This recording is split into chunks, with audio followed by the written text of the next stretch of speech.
नमस्कार दोस्तों, कैसे हैं आप लोग। आशा है आप लोग अच्छे होंगे। दोस्तों, आज की कहानी है नाजायज़ रिश्ते। कई दिनों से एक बात मन में बार बार उठ रही है कि इंसान के शायद अपने कर्मों का फल इस जीवन में ही भोगना पड़ता है। ये बात नई नहीं है कि मैं टेलीविज़न में आने वाले क्राइम और भक्ति प्रधान कार्यक्रमों से प्रभावित हो गया हूँ। यह भी नहीं है कि इन धर्म ग्रंथों का पाठ करने लगा हूँ, ना कि किसी भक्ति का ना ही किसी बाबा का भक्त बना हूँ। यह भी नहीं है कि पश्चाताप की महत्ता नए सिरे से समझ में आ गई है।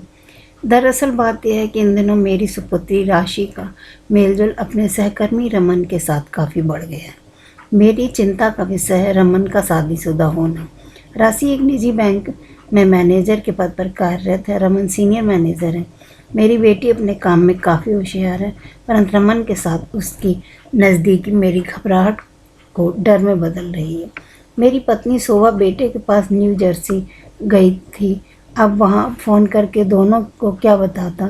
स्थिति का सामना मुझे स्वयं ही करना था।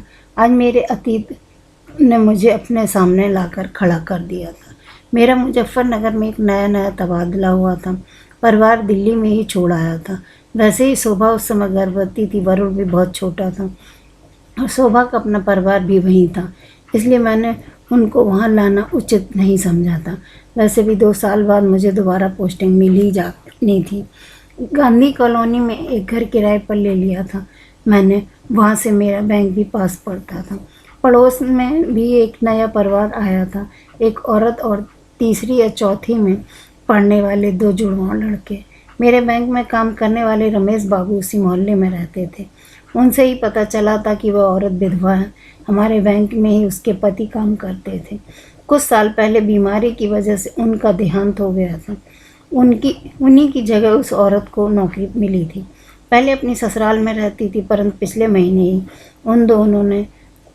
उन लोगों के तानों से तंग आकर वह रहने आई थी। बचकर रहना विनय जी बड़ी चालू औरत है, हाथ भी नहीं रखने देती। जाते जाते रमेश बाबू यह बताना नहीं भूले थे, शायद उनकी कोशिश का परिणाम अच्छा नहीं रहा और पड़ोसियों के प्रति स्नेह और सहयोग की भावना हमारी अपनी कमाई है।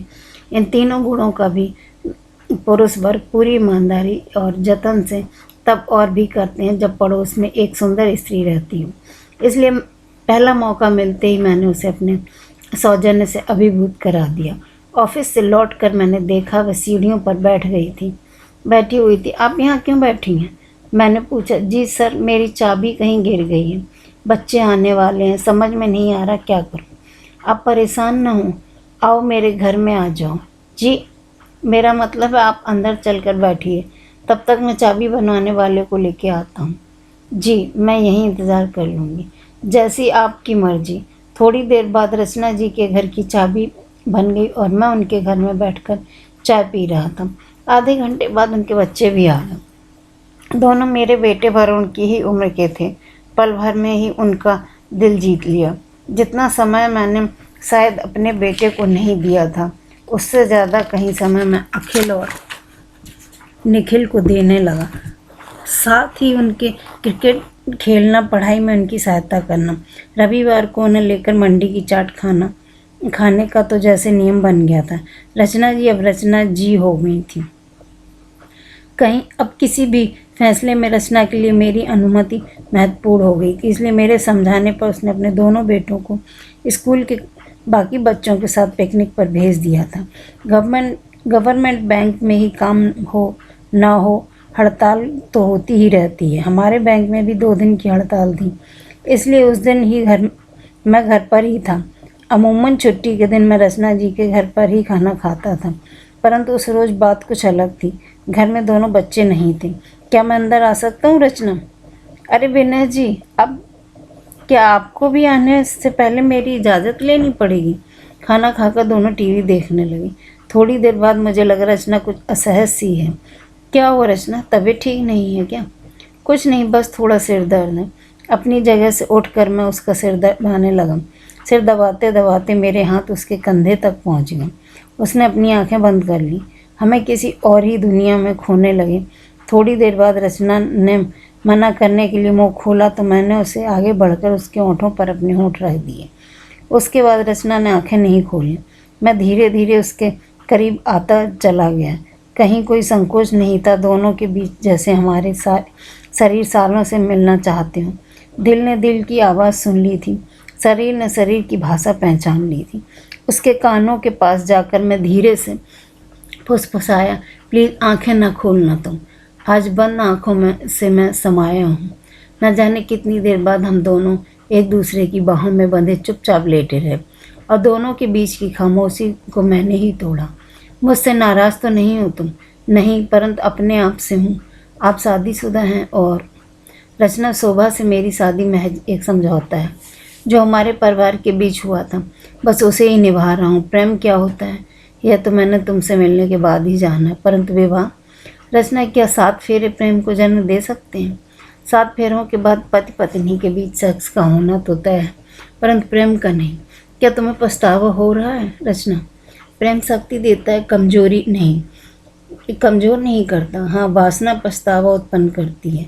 जिस पुरुष से मैंने विवाह किया था उसे केवल अपना शरीर दिया, परंतु मेरे दिल तक तो वह कभी पहुंच ही नहीं पाया। फिर जितने भी पुरुष मिले उनकी गंदी नज़रों ने मेरे दिल तक आने को ही नहीं दिया, परंतु आज आपने मुझे शरीर से ज़्यादा एक इंसान समझा। इसलिए पुराना संस्कार है जिसे अपने खून में पाला था कि विवाहेतर संबंध नहीं बनाना, आज टूट गया। शायद आज मैं समाज के अनुसार चरित्रहीन हो गई। फिर कई दिन बीत गए। हम दोनों के संबंध और प्रांगण होते जा रहे थे। मौका मिलते ही हम काफ़ी समय साथ बिताते, एक साथ घूमना फिरना, शॉपिंग करना, फिल्म देखना और फिर घर में आकर अखिल और निखिल के सोने के बाद एक दूसरे की बाहों में खो जाना दिनचर्या के में शामिल हो गया था। ऑफिस में भी दोनों के बीच आंखों ही आंखों में प्रेम की बातें होती रहती हैं। बीच बीच में मैं अपने घर जाता और शोभा के लिए और दोनों बच्चों के लिए ढेर सारे उपहार भी ले जाता। राशि का भी जन्म हो चुका था।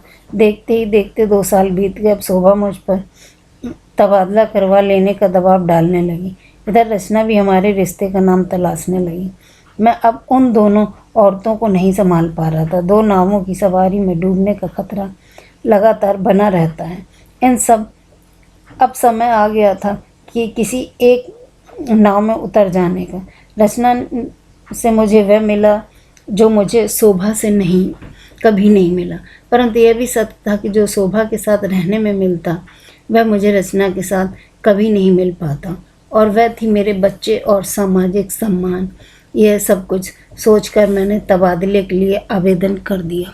दोस्तों, यह कहानी आप लोगों को कैसी लगी?